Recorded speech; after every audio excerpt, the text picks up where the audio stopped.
Hello guys, welcome to the match analysis between India versus Pakistan. So ఇంకా ICC champions ట్రోఫీలో రేపు Sunday India and Pakistan మధ్యన rivalry ఏదైతే మనం అనుకుంటున్నాం కదా, ఆ వెరీ బిగ్ రైవల్రీ అదైతే రేపు జరగబోతుందన్నమాట.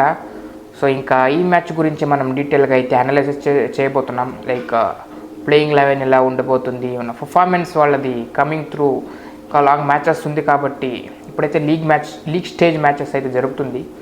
ఇంకా దాని తర్వాత ఇంక ఫర్దర్గా కూడా మ్యాచెస్ ఉంటాయి కాబట్టి దాని గురించి కూడా మాట్లాడుకోబోతున్నాం అనమాట. దానికైతే మీరైతే సబ్స్క్రైబ్ చేసుకోవాల్సి ఉంటుంది. నా ఫర్దర్ వీడియోస్ని కూడా మిస్ కాకుండా చూస్తారు.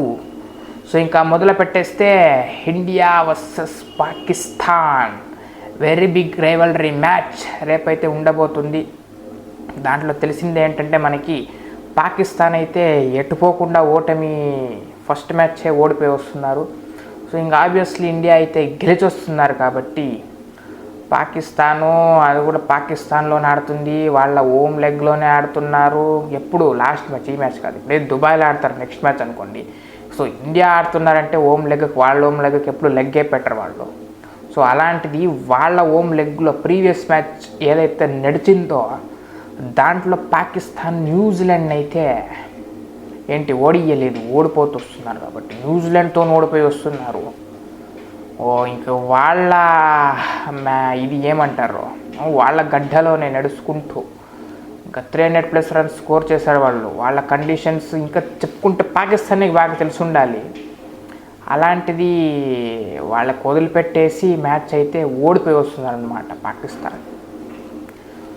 సో ఇంకా ఏమంటారు, నెక్స్ట్ మ్యాచ్లో ప్రెజర్లో బాగా కనిపిస్తుంటారు. ఎందుకంటే ఈ అపోనెంట్ ఇండియా కాబట్టి ఆ ప్రెజర్ అనేది అపోనెంట్స్ మీద ఉంటుంది, ఇండియా మీద కాదు. సో ఇండియా అయితే ఇంకా ఫుల్ జోష్తో వస్తారు, ఎందుకంటే ఆల్రెడీ 1 మ్యాచ్ అయితే గెలిచి వస్తున్నారు కాబట్టి. సో ఆబ్వియస్లీ ఇంకా డబల్ ఎనర్జీ వస్తుంది, ఎందుకంటే అపోనెంట్ వచ్చి పాకిస్తాన్ టీం కాబట్టి. సో ఇది అయితే నడవబోతుంది. సో ఇంకా దీంట్లో మనం మాట్లాడుకుంటే ఆబ్వియస్లీ పాకిస్తాన్ ప్లేయింగ్ 11లో ఏంటి, వాళ్ళు లాస్ట్ మ్యాచ్లో ఉన్న వాళ్ళనే దింపుతారు అనుకోండి. అలాంటి ఏమి స్ట్రాంగ్ బ్యాటింగ్ లైనప్ ఏం లేదు వాళ్ళ దగ్గర అనుకో. ఆబ్వియస్లీ స్టార్ట్ ఎవరితో, రిజ్వాన్తో స్టార్ట్ వస్తుంది. ఫఖర్ జమాన్ అయితే మాత్రం ఇంజూర్ అయిపోయాడు, వస్తారో ఏమో తెలియదు మనకి.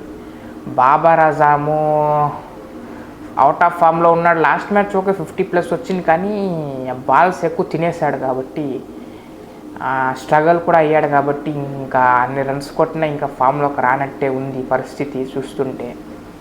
సో ఏదో ఇదిగోండి పాకిస్తాన్కి ఒకటి మీద ఒక పరిస్థితి. అక్కడ షాహిన్ షాప్రిది ఏమో సెంచురీ కొట్టించుకుంటాడు బౌలింగ్లో, బ్యాటింగ్లో సెంచరీ కొడితే ఇతను బౌలింగ్లో సెంచరీ కొట్టించుకున్నట్టున్నాడు. మన లాస్ట్ మ్యాచ్లో టూ మచ్ ఎక్స్పెన్సివ్ పోయాడు. అవతల దీంట్లో ట్రై సిరీస్ జరిగిన దాంట్లో కూడా ఎక్స్పెన్సివ్గా పోతున్నాడు. ఇంకా హ్యారిస్ రౌఫ్ మాత్రం ఎటు పడితే అటేస్తున్నాడు కాబట్టి అన్ని 6లు 4కే పోతుంది. నసీం షా ఏమో నసీబ్లోనే రన్స్ రాసుకొచ్చినట్టున్నాడు, ఆ రన్స్ ఆ పైకి పోతుంది. సో ఇంక స్పిన్నర్స్ అనుకుంటే వాళ్ళట్లో క్వాలిటీ స్పిన్నర్లు ఒక్కడు కూడా కనబడతలే. షాదాబ్ ఖాన్ ఉండే కాబట్టి లాస్ట్ మ్యాచ్లో కనబడలేదు మనిషి. అసలు ఉన్నాడా, సెలెక్ట్ అయ్యాడా కూడా ఏమో తెలియట్లేదు మనకి. సో ఓకే, చూసుకుందాం నెక్స్ట్ మ్యాచ్లో ఎవరెవరు వస్తారో. కానీ ఇంకా బ్యాటింగ్ వాళ్ళది బాబర్ అజాం, రిజ్వాన్ వీళ్ళే, ఆగు సల్మాన్ అంట ఒకరు, ఎక్కడెవరో తోయబన్ ఉన్నారంట వాళ్ళు, కుష్దిల్ షా ఏమంతేం స్ట్రాంగ్ ఏం నాకు కనబడట్లే.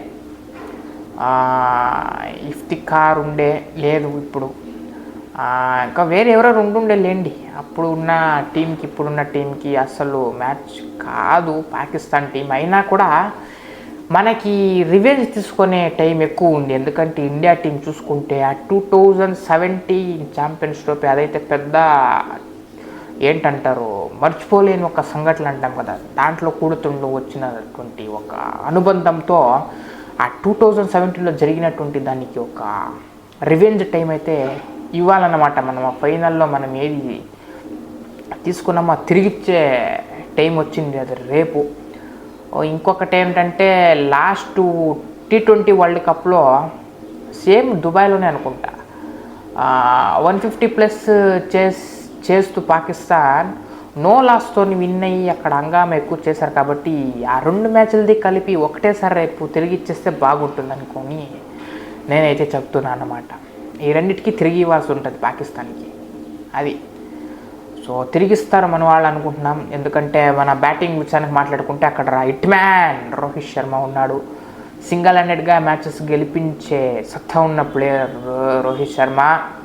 పక్కన ప్రిన్స్ శుభ్మన్ గిల్లు, తర్వాత కింగ్ విరాట్ కోహ్లీ గారు కూడా ఉన్నారు. కాబట్టి ఏంటంటారు, ఆ స్టార్ట్ కూడా మంచిగా వస్తుంది వీళ్ళతోని. హిట్ మ్యాన్ అండ్ ప్రిన్స్ తర్వాత కింగ్ కంటిన్యూ చేస్తారు. తర్వాత higher the fire Shreyas Iyer వస్తారు.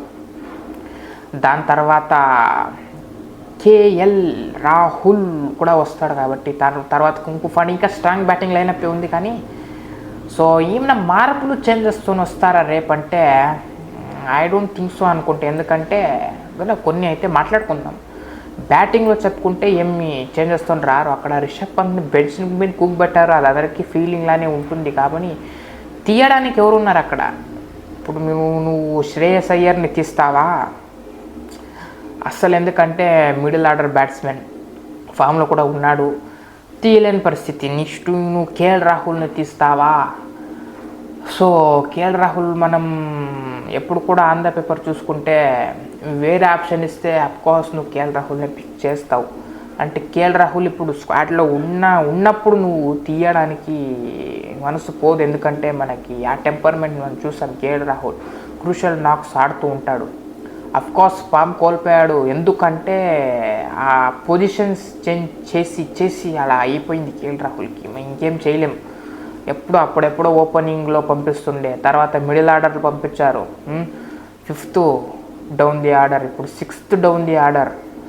ఇలా పంపిస్తుంటే ఇంకేడు ఉంటుంది ఫామ్ చెప్పండి. అలాగా వెళ్ళిపోయింది కేఎల్ రాహుల్ ఫాము. తన పడుతూ తెచ్చుకుంటున్నాడు మళ్ళీ ఫామ్ని. సో అలాంటివన్నీ తీసేయలేం. కేఎల్ రాహుల్ ఎప్పుడు కూడా మనం పిక్ చేసేటువంటి ప్లేయర్ కేఎల్ రాహుల్, మనమే తీయలేం. సో ఇప్పుడు రిషబ్ పంత్ని ఎవరితో ఆడిస్తాడనేది ఒక డౌట్ ఉంది. సో ఇంకా లేకపోతే బ్యాటింగ్ అయితే strong. Up to Akshar Patel వరకు బ్యాటింగ్ ఉంది మనకి, ఏం పర్లేదు. బౌలర్ విషయానికి వస్తే అక్కడ బుమ్రా మిస్ అయ్యాడు. కాబట్టి ఆ మిస్ అయిన ఒక ఫీలింగ్ కూడా కలుగుతుంది. ఇంకొద్దిగా మన బౌలింగ్ అటాక్ అయితే స్ట్రాంగ్ ఉంటుంది. ఎందుకంటే షమీతో పాటు ఆ బుమ్రా కూడా ఉంటే మనకి ఎక్కువ స్ట్రాంగ్ అయితే కలుగుతుంది. ఇప్పుడైతే మనకి హర్షిత్ రాణా అండ్ బ్యాకప్లో మనకి హర్షదీప్ సింగ్ పెట్టారు. సో హర్షదీప్ సింగ్ ప్లేయింగ్ లెవెల్లో ఉంటేనే అది బాగుంటుంది. ఎందుకంటే లెఫ్ట్ ఆర్మ్ తను ఎప్పుడు పవర్ ప్లేలో క్రూషియల్ అండ్ డెత్ ఓవర్స్ కూడా బాగా వేస్తాడు. కాబట్టి హర్షదీప్ సింగ్ని తీసుకొచ్చే ఛాన్సెస్ ఎక్కువ ఉంది పాకిస్తాన్ మ్యాచ్లో. సో అది ఒక చేంజ్ అవ్వచ్చేమో అనుకుంటున్నాయి. ఇంకా స్పిన్నర్ విషయానికి వస్తే అక్కడ 3 స్పిన్నర్స్ ఉన్నారు. 2 లెఫ్ట్ ఆర్మ్ ఆఫ్ స్పిన్నర్లు ఎవరు అక్కడ, Ravindra Jadeja and 1 more Akshar Patel. 2 all rounders plus మంచి బాగా స్పిన్ అవుతుంది. ఏంటది ఆఫ్ స్పిన్ బాగా వేస్తారు. కలుసుకుంటే 2 లెఫ్ట్ ఆర్మ్ ఎప్పుడు కూడా బ్యాట్స్మెన్కి ప్రాబ్లమే. Left arms fast bowler and spinners. దాని తర్వాత లెగ్ స్పిన్ అక్కడ చైనా మ్యాన్ బౌలింగ్ చేసే కుల్దీప్ యాదవ్ ఉన్నాడు. కాబట్టి తను కూడా ఎప్పుడు బ్యాట్స్మెన్స్కి హెడేకే ఉంటారు. సో ఇంక వీళ్ళలో ఎవరైనా చేంజ్ చేస్తారా? ఎందుకంటే రైట్ ఆర్మ్ స్పిన్నర్ లేడు కాబట్టి తీసుకొస్తారంటే అక్కడ అఫ్కోర్స్ వరుణ్ చక్రవర్తి ఉన్నాడు, మిస్టరీ స్పిన్నర్ అని మనం అందరూ అంటుంటాం ముందుగా. సో తనని తీసుకురావాలంటే అక్కడ అఫ్కోర్స్ కుల్దీప్ యాదవ్తోనే స్వాప్ చేయాల్సి ఉంటుంది. So plenty of options, plenty of headache for choosing playing 11 అని చెప్పొచ్చు. చూద్దాం రేపటి మ్యాచ్ సెట్లో ఎట్లుంటుందో. అఫ్కోర్స్ ఇండియా గెలుస్తుంది అనుకుంటున్నాం, గెలవాలి కూడా. సో అది all the best for team India అని చెప్పుకుంటూ ఈ వాటి వీడియో అయితే ముగిస్తున్నాం గైస్. సో ఇంకా నెక్స్ట్ నా ఫర్దర్ వీడియోస్ అయితే వస్తుంటాయి, దానికి అయితే ఏమైతే క్యాచ్ అప్ కావాల్సి ఉంటుంది. So meet in the next video. Bye.